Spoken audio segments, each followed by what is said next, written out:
January 15, 1919, Boston's streets turned into a sticky, deadly nightmare.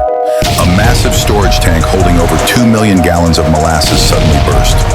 In seconds, a 25-foot-high wave of thick, sweet syrup roared through the streets at nearly 35 miles per hour.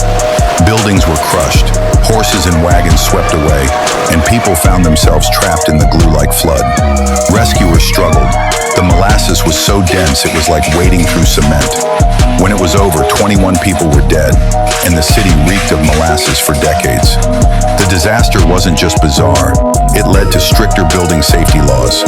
The Great Molasses Flood proved that sometimes the deadliest waves aren't made of water.